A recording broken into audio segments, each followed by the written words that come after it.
All right, I want to take a brief moment to show you how we can do a few things and use a few platforms that are available.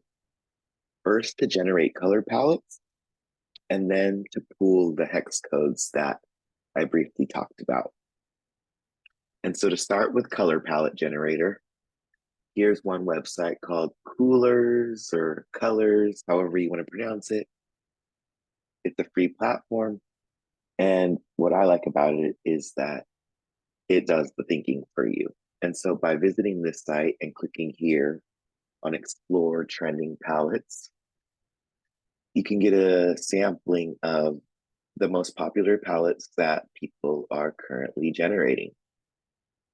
And what's nice about it is when you hover over, it um, populates the hex code for you, and simply by clicking on it, does it copy it for you? And then you can go paste that wherever you need so that you can start using this color in your designs.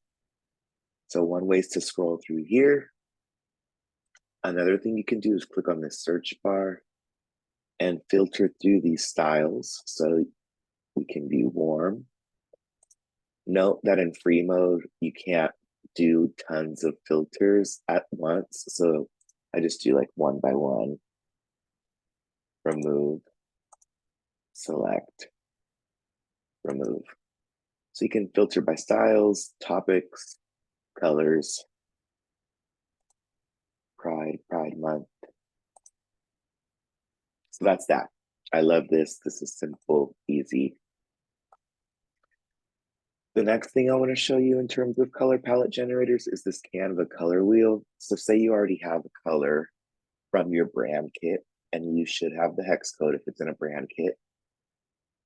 If not, I'll show you how to grab that hex code shortly. But you start with the color that you want to use, and then this will help generate color palettes that we discussed earlier in those color wheels. So here we have complementary, analogous, which is the 3 consecutive colors, triadic, the 3 evenly spread colors on the color wheel.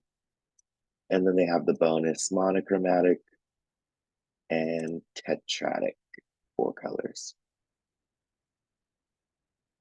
So I'll come back here and add a new color once we pull one from this next tutorial. So here I'm going to go into Canva, and this is again to show you how to pull a hex code.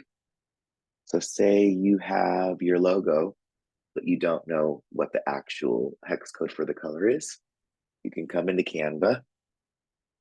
I go to create design. Typically, I just select this Instagram post because it's a standard square. You can upload the logo and drag it here. But for this example, I'm just going to search for a graphic and we'll pull a color from there. So if you're going to upload your logo, just drag and drop. But for now, let's see. I'm here in the Elements tab. Let's look at these graphics. I like this one. So say we want to know what this teal color is. To do that, we have 2 options. One's here in Canva, and the next is going to be in this next website. But for Canva, you come back here, and we're just going to select the basic shape, drag it, then come up here and select on the thumbnail to alter the color. But rather than select a color, you want to choose this, add a new color, and then pick a color from the design.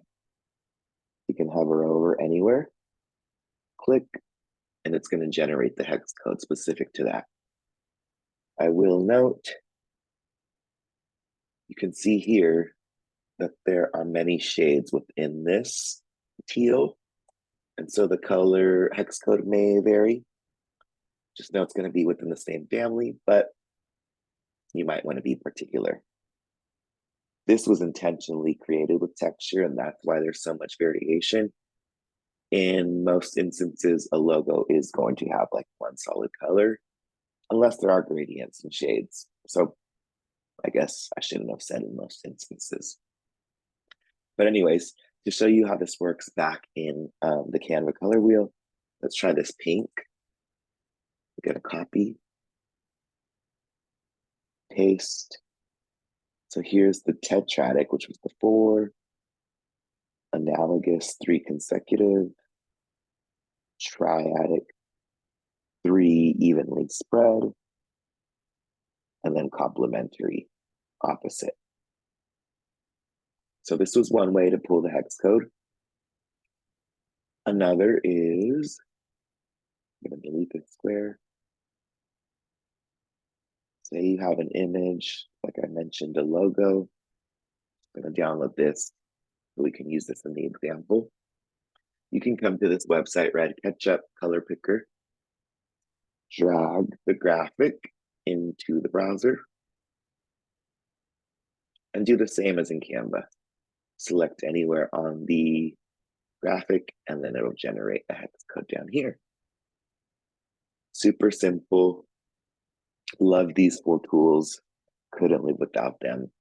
And so I will provide direct links to these in a follow-up handout.